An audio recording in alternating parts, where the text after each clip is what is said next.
Hey nerds! It's Geeks of Cascadia. Geeks of Cascadia. Geeks of Cascadia. Exclusive tabletop game podcast for the Pacific Northwest. All levels of gamers. Analog gaming. Tabletop news. Dungeons and Dragons and magic.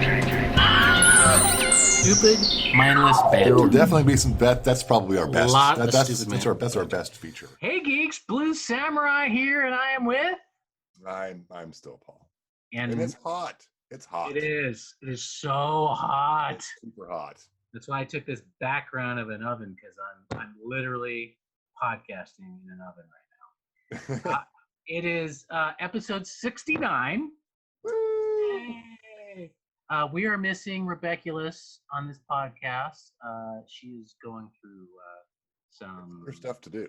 Yes, stuff to do, and we miss her. We hope everything's okay, and we look forward to having you on our next podcast. We do, because you're awesome.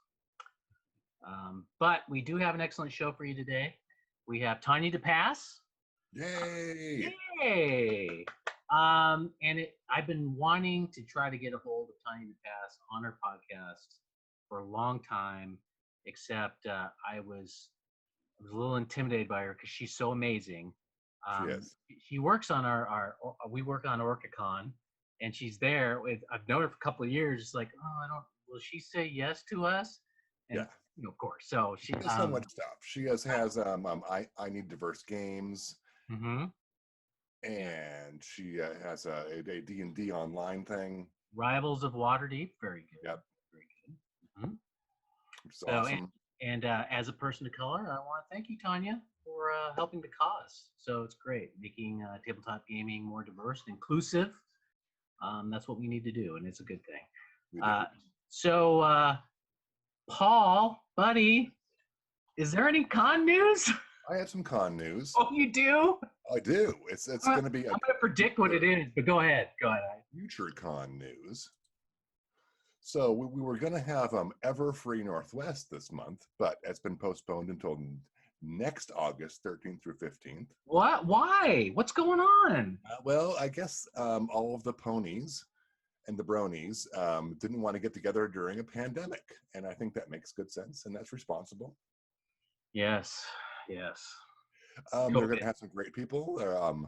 Nicole Oliver, who is Princess Celestia, and Tabitha St. Germain, who is it's one of my favorite mixers, by the way. Princess Luna.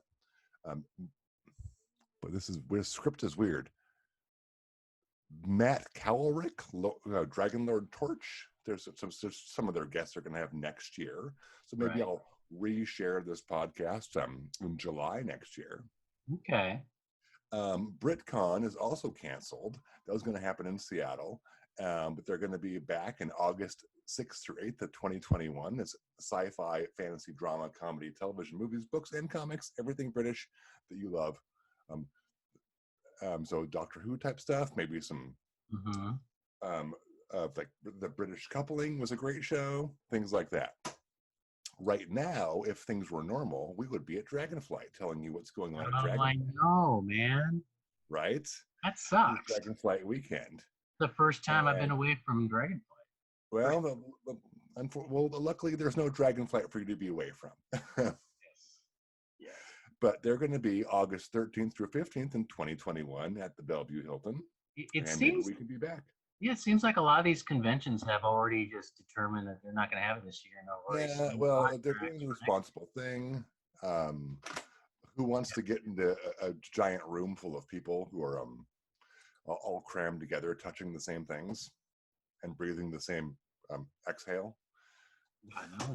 Gross. I don't want to handle those dice you just touched. No, I'm not going to touch your dice. Gross. Or your dice sack. Yes.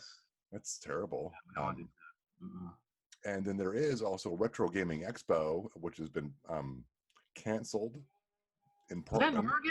Is that in Oregon? Yeah. Okay. Portland, Oregon. I always forget to mention it's Portland, Oregon, not Portland, Maine. And that is, they haven't really announced for next year, but it looks like they kind of, we'll see you in 2021 is what they say. Ah, okay. That's con news, and here's A lot of them gone online. We're not all of them, but some of them have gone online. yeah, there's a little bit online. We haven't decided or announced what we're doing yet. We haven't. Orcacon. No. That's in January. I know. One thing I saw, Emerald City Comic Con's planning on being in March, which would be great. Maybe. Maybe we'll see what happens. I don't know. I mean, I think the only way out of this is a vaccine right now. So.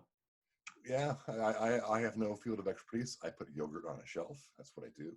Hey, man, you're essential. Without you, we can't eat. You got to have that yogurt. Cannot eat. You and Rebeculus can't eat without you guys. Well, you're doing the same thing right now. You're helping people have food.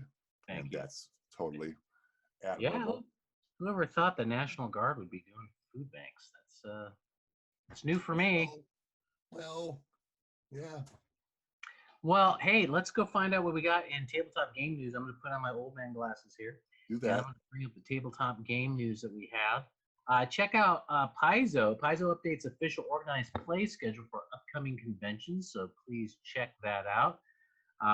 If you like Starfinder and Pathfinder 2, it's pretty good. Hey, Paul, you like Star Trek, right? So Star Trek. Sorry, Star Trek. I do like Star Trek.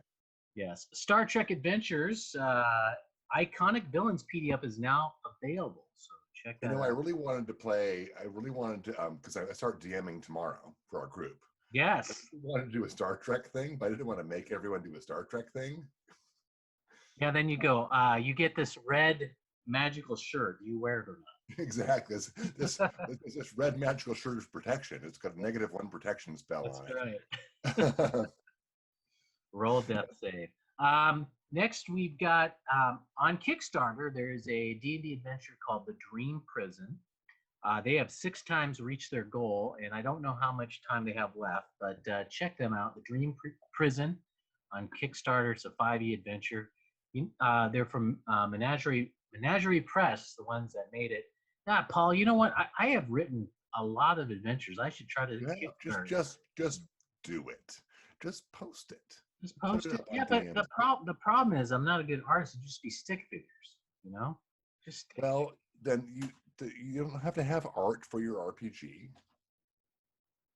Yeah, but that's what makes it sexy, you know. People like. Well, put up a sexy picture of you. All right. Well, let's game shop that tomorrow. Okay, so next we've got from Mantic Previews, The Whispers in the Walking Dead All-Out War.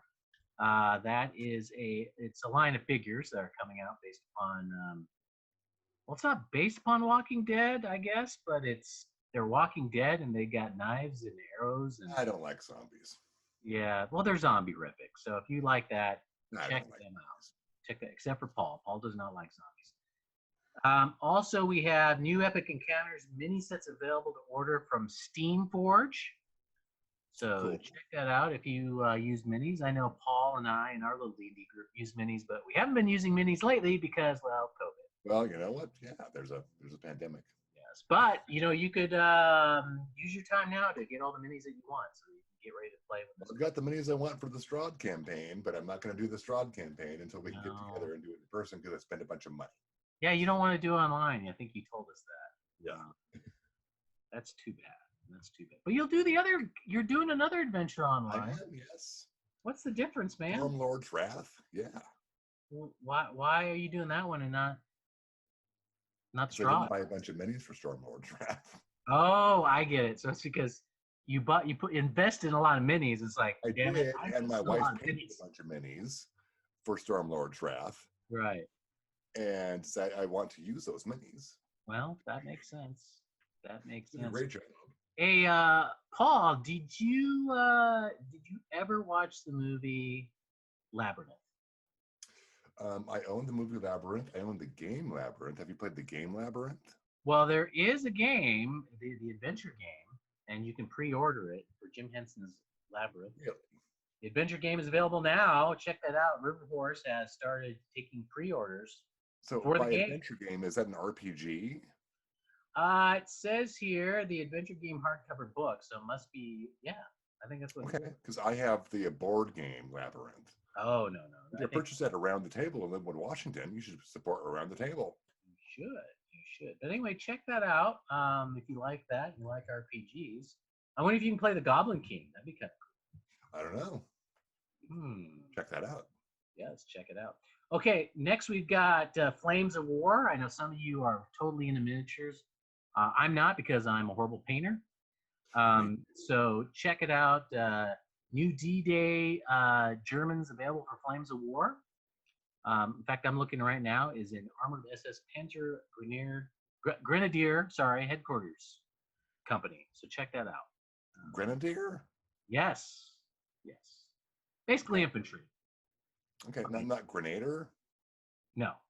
Okay. No, yeah. Okay, I have no idea. I have no infantry experience. I have photo lab experience. Oh, okay.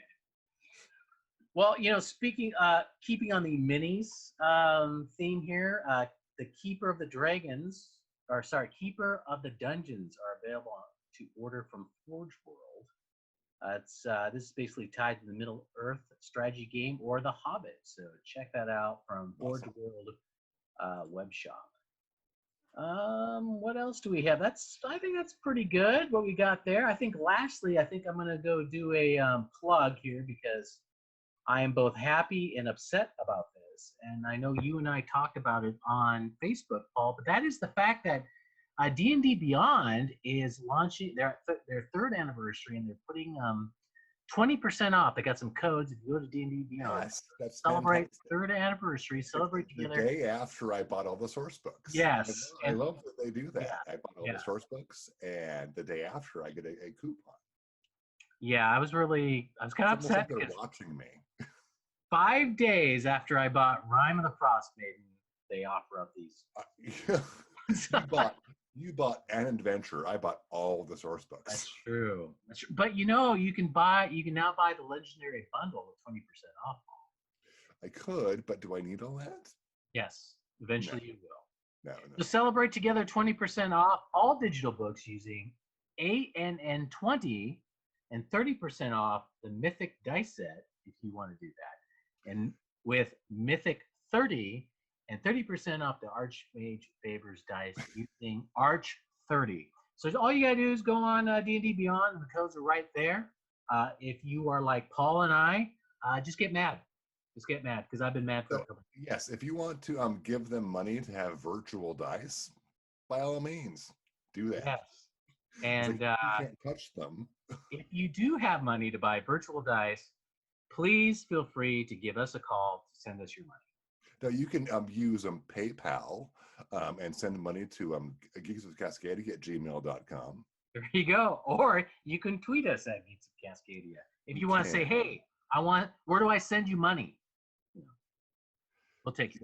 That's at geeksofcascadia@gmail.com. And I forgot about our stupid phone number. Oh, that's right. You have the phone number. We also have Facebook at Geeks of Cascadia. Yeah, vamp for a second. Okay. Because we could use the money to, what, we should do a Patreon. Maybe you should email us and say, hey, I'd love to give money to your Patreon. No one's going to email us, but that's okay. Paul, do you want to go ahead and? If you want to call us, you can call us and leave a message, because we're not going to answer the phone. It's 208-61-GEEKS. Once again, that's 208-61-GEEKS. Wow, we actually have a phone number. That is just we have a phone number.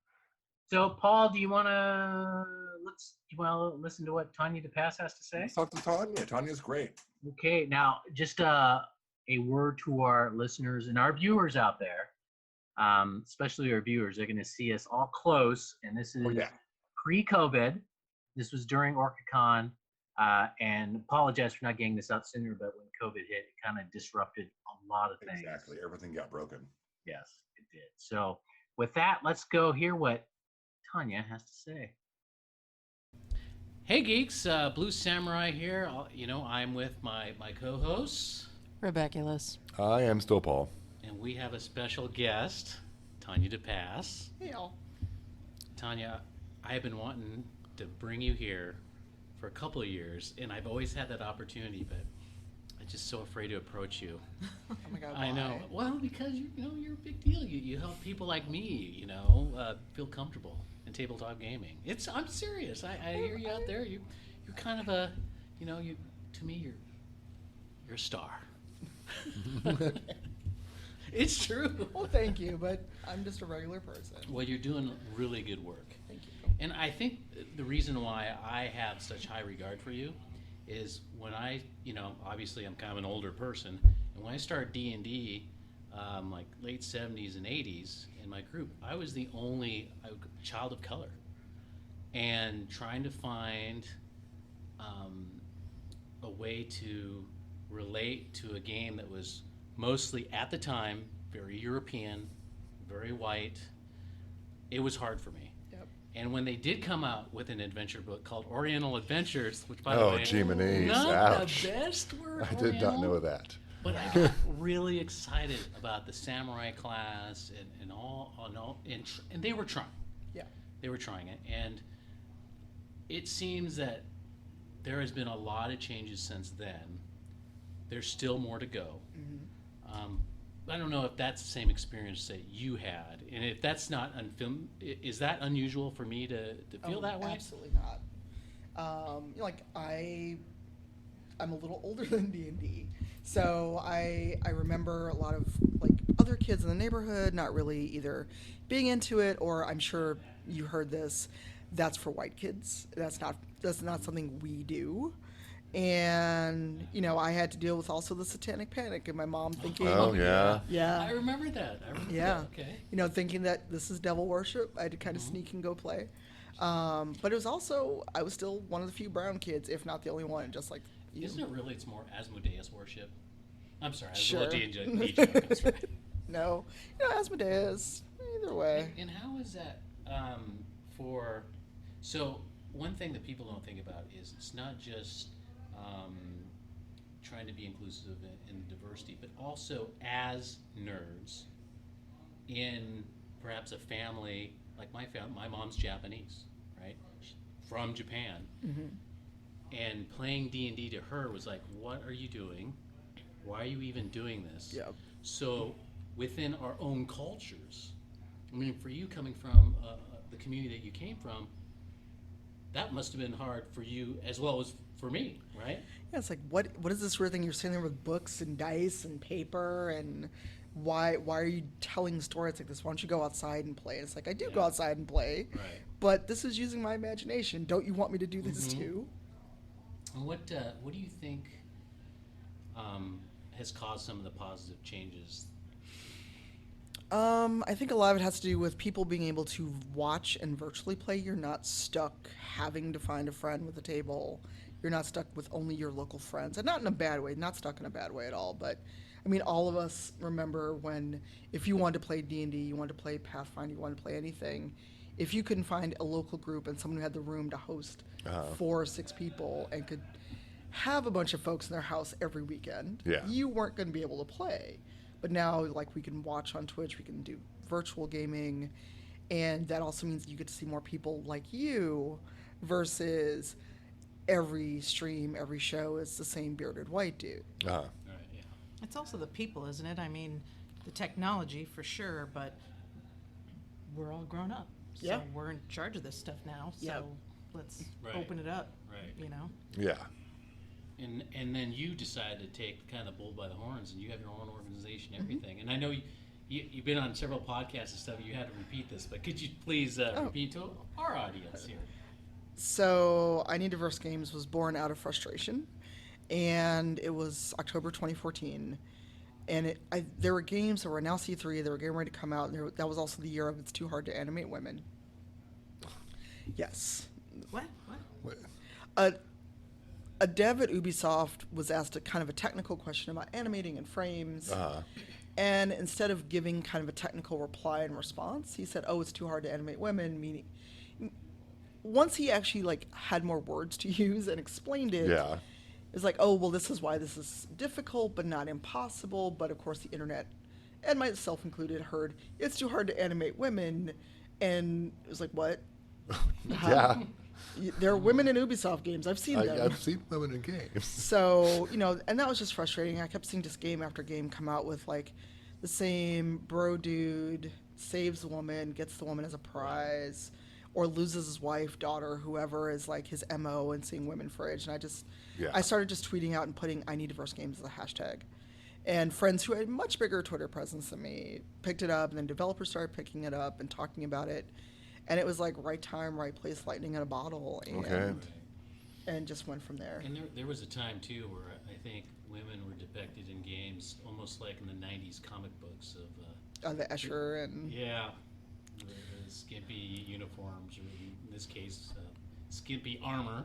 oh yeah, And of course the dudes with big giant muscles. yeah. There's a blog a friend of mine runs called Bikini Armor Battle Damage, where they literally look at all of that kind of stuff. And they even will do like they do a stream, but they also will do renders of like more practical armor. Oh, jeez. Oh, it's so much fun. That's awesome. Well, what about your organization? How long has it been? Since 2014, you said. So the hashtag existed since 2014.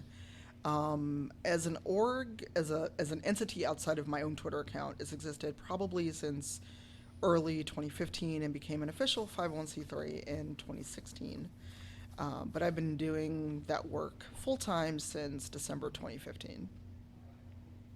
You've also had some fun with Rivals of Waterdeep, right? Yep. Tell us a little bit about that. So Rivals of Waterdeep is an actual play show we do on the Wizards of the Coast Twitch D&D channel. And we are all people of color. We do our show at a table, so we're in a studio every Sunday. And we started off with the Waterdeep expansion, and we've gone to Avernus. And our new season actually starts next week when I get back to Chicago. And so you know about the new season, right? So can you say anything about it? Some of us are in Avernus. 2 people stayed in Avernus. The rest of us are back in Faerun. Okay. I am not the DM, so I don't know what else is Okay. happening. But without spoiling it, one player character we found out has been deceiving us the entire time. Oh, that's fun. And I'm a paladin. Yeah. She is not happy with this Yeah, I development. bet. I bet. So yeah, there's going to be some reckoning come Sunday the 19th. Cool. Are you in your part? I think weren't you in the last big streaming they did in California thing? Yeah, so D&D Live, Remember that. we did our season 4 finale at D&D Live, and we also did a panel, a roundtable on being a person of color in the industry. Right. And how much more do you think that the industry can do right now to improve the situation? Hire people, not just contracting, not just get people to write things, like come in and be diversity consultants. Bring more people onto your staff, because it's going to be a lot easier if you have different perspectives in the room when you're creating, and go, that could be a stereotype, or we've done this, we should fix this. Yeah. So bring people in at the ground level, and if you're not positioned to hire, bring people in when you're creating, not just, here, we wrote a whole book, now please tell us we're not racist. Yeah. Because I've from the gotten- beginning. Right, from the beginning, and include people in your art, Yeah. in not just the writing, because you could have great writing, but then you have a very stereotypical depiction of a character. So if you can't hire, because tabletop is not a great get-rich enterprise, as we all know. But if you are in a position to hire more people of color. Just bring them in, and don't bring them in just to come in and fix the issues with characters of color. Right. Bring them in because they're good writers, they're good artists at all walks of it. And then if you can only bring in consultants right now, bring in consultants, but again, not to just fix things or go, oh, you're not a racist, you're okay, and pat you on the head. So, yeah. What do you see as who are the leaders right now in the industry? In terms of hiring, or just people in general? Just people in general who are really pushing the diversity and the inclusion, and being real about it. Because I hear people say it, Yeah. but then when you visit their company and you look at who's showing up, Yeah. it's a different case. Yeah. Well, and I know people feel a way about it, but, Wizards of the Coast brought on Dungeon Commander DC, who's there and working, doing writing. on Twitter, and actually they're at the con right now. Graham Barber, POC gamer, fine Canadian gent who is talking about this and doing a lot of writing and consulting, and not sugarcoating it. Right. Yeah. It's like having these conversations online, but not sugarcoating it, but not being abrasive either. Yeah. And also DC was doing that prior to getting hired at Wizards. The guy who created Swords Fall, Brandon, is doing a lot of work in bringing an Afrocentric setting to gamers. Of course, now that I need to think of people, I'm going to fail. Misha Bushegger, who's here as well, is doing a lot of great work in the space. And there's so many people, because actually next year's theme is about celebrating Black creators in the space. Oh, okay. And so I'm very happy that we actually have a very long list of people that we could invite. That's great. And not just the 5 Black people that people all seem to know in tabletop. Yeah. Right. Yeah. Because it is a small community. Oh yeah. And there's not a lot of players too, both in our, in my circle in the Asian community. There wasn't a lot. Now there is. Yeah. There's more and more, and it's being more inclusive, and things like Orcacon really help to really push that. I have a question. Even though it seems like, everyone's kind of finally coming up to speed and getting more diverse, do you have any companies or games that are near and dear to your heart that are awesomely just have been diverse from the beginning, or just, I don't know, you know what I'm asking? Yeah, I'm trying to think of diverse in the beginning. I don't know, and this isn't a slam on anyone, but there's no one I can think of that was diverse from the beginning so much. But, like Green Ronin is doing a lot of stuff. We're actually working on the RPG based on N.K. Jemisin's 5th season. So that trilogy, and, that's a set of books written by 40-something Black women that have won Hugos. And, Wow. Nice. Even 10 years ago, I don't think those books would have got optioned as an RPG. Cool. Yeah. And Green Ronin also has Blue Rose, which is very queer, like from the get-go. And I'm trying to think, because I worked with Paizo on some Mwangi Expand stuff, but the problem I'm running into is unless you're an indie creator, the big companies still are mostly white, mostly West Coast.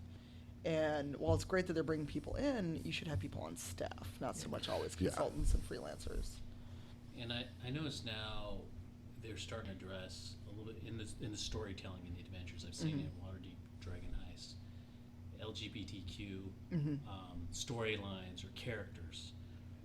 They never had that before. And in Waterdeep, Dragon Heist, I believe there's a member of the City Watch, I think one of the detectives, and he has a lover, and that person died or whatever. But they're finally starting to do it in storytelling too. But I think obviously we'll be seeing more of that come along. But I don't know. I think that's the only thing that they need to emphasize that a little bit more. They've been working on the people of color, and that's we can hire those people and do that. And I see it in the storylines. I can see it in the art. But that one, in a narrative sense, I think we can do a little more work there. We can, and it needs to be a little bit more overt. But the other thing with RPGs is, I can hand you a player's guide, and unless I specifically say no, this character is written to be queer or something like that, it's up to the DM and up to the storytellers and up to the players to make that overt content. So that's why it's a little more disheartening to see on the RPG side, because it's just as far as your imagination can take you. Right. Yeah. All of my characters have been gay. You just haven't asked. Oh God! It's just never been in the That's story. that's not true. Remember that the Jessica character you were trying to Oh, hit on. yes, you did give that Yeah, attention, didn't yeah, you? yeah, Thank I you. did. You made Shut me friends down. with that person in All right, Storm King's proving Thunder. me wrong. See? Well, I'm glad it's finally written in a campaign. Yeah, you know. and Jeremy Crawford is very out and very outspoken, but also a lot of folks at Green Ronin are very queer and very out there. Blue Rose was written specifically where being hetero was not the standard. And in the second edition they revised some things that needed some work, like the trans representation or the bad trans representation in it. So, And let's face it, it's good marketing. It's good Yeah. business sense.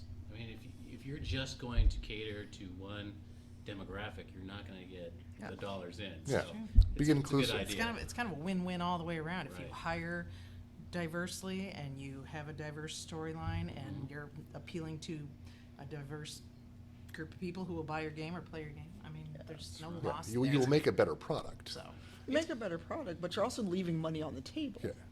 Yeah. Capitalism. That's what's woohoo! up. Hey, we all got to eat too. That's right. We all gotta eat. So, what's your future plans and what's going on with you?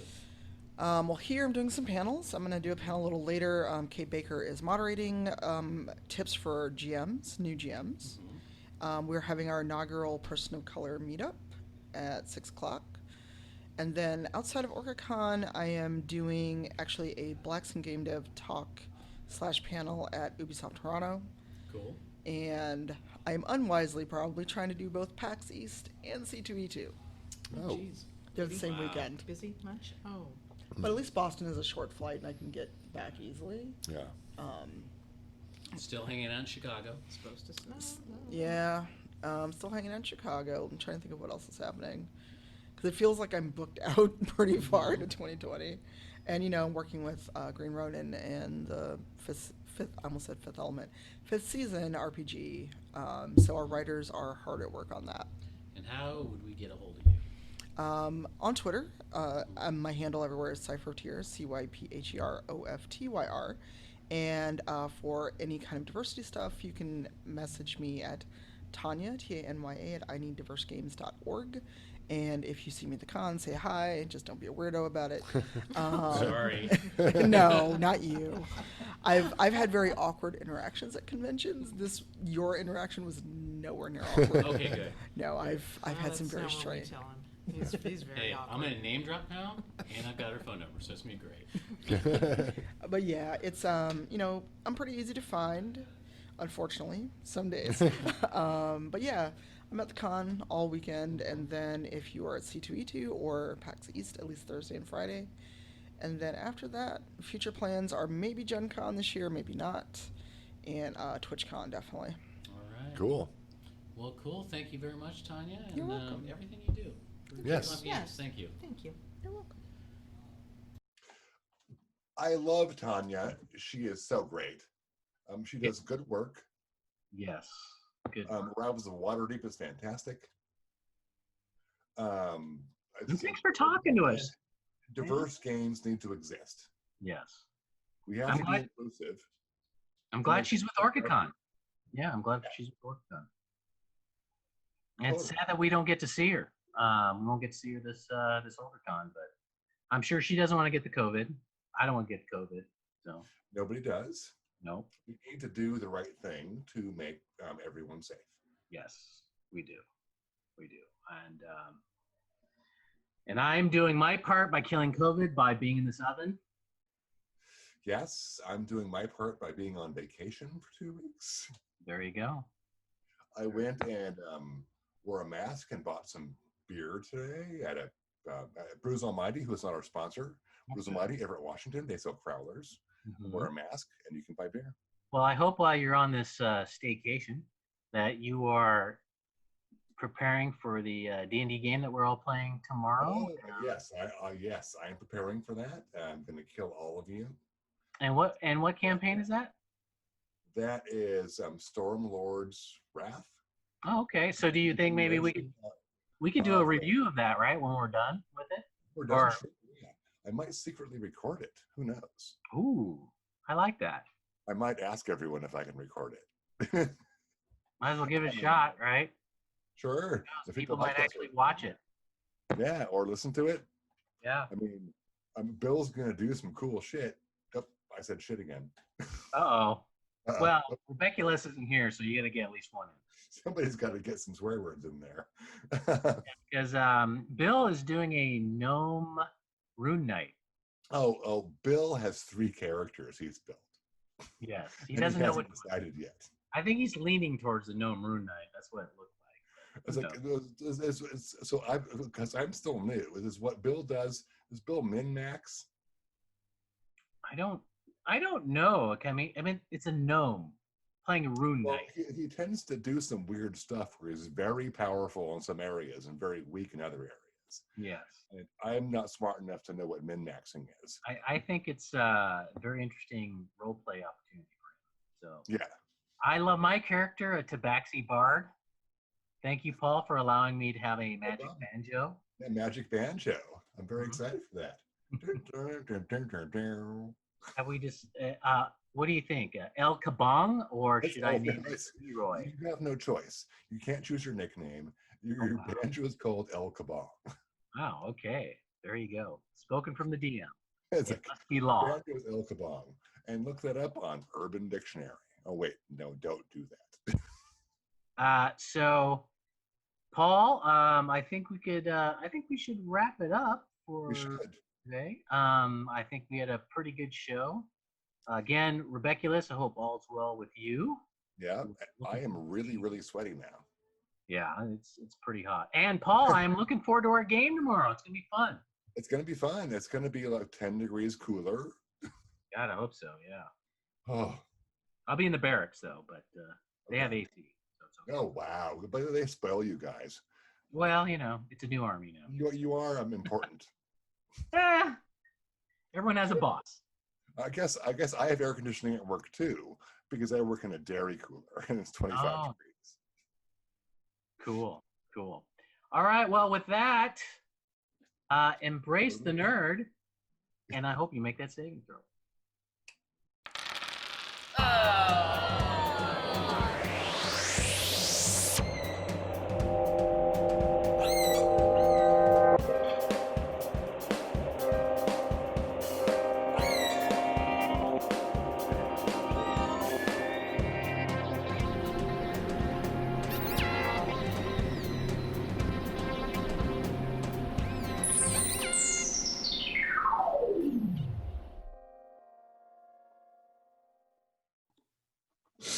God.